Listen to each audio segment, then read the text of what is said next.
Balik opisina na ang marami sa ating mga kapatid ngayong araw pero may ilan pa rin na pabiyahe pa lang paprobinsya. Mula sa PTEX Live na magbabalita si Mobile Journal Ivan Tarinque. Ivan, marami pa bang nakapila dyan at totoo ba na meron dyan noong Pasko pa dapat ang biyahe pero hindi pa rin nakakaalis? Cheryl, kaninang umaga na mahaba pa rin ang pila ng tao papasok dito sa loob ng terminal. Ang ilan nga sa kanila ay ngayong araw babiyahe at yung ilan naman ay papunta na dito, pabalik na ng Metro Manila dahil nga meron ng pasok sila bukas. Sinilip din natin kanina yung mga pila sa mga tickets booths at hindi katulad nitong mga nakaraang araw ay maiksi na lang ang pila. No?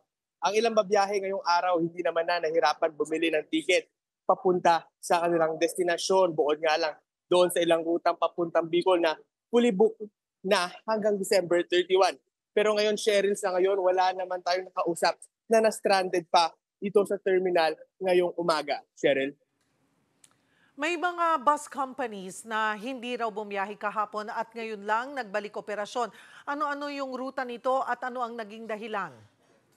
Tama ka dyan, Cheryl. No? Nasa 12 mga bus companies nga ang hindi bumiyahe kahapon. Ang kadalasang ruta ng mga bus na ito ay Pabicol, Vismin at may mga bus liner din na hindi bumiyahe na ruta ay Batangas.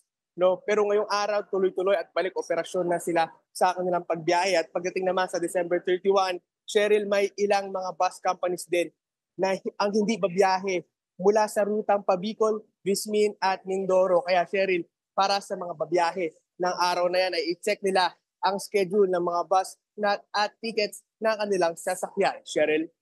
Paalala na lang para sa mga biyahe na dyan sa PTEX saan daan, Ivan. Cheryl, paalala pa rin sa mga biyahero na dito sa PTEX. No, ang daan ay dumating ng maaga sa schedule ng kanilang bus at huwag na magdala ng mga ipinagbabawal gaya ng mga matutulis na bagay, flammable materials at baril. Nitong December 20 hanggang 25, nasa kulang-kulang 500 na ang nakumpiska ng mga ipinagbabawal dito sa terminal. Cheryl? Maraming salamat, Mobile Journal, Ivan Tarinque.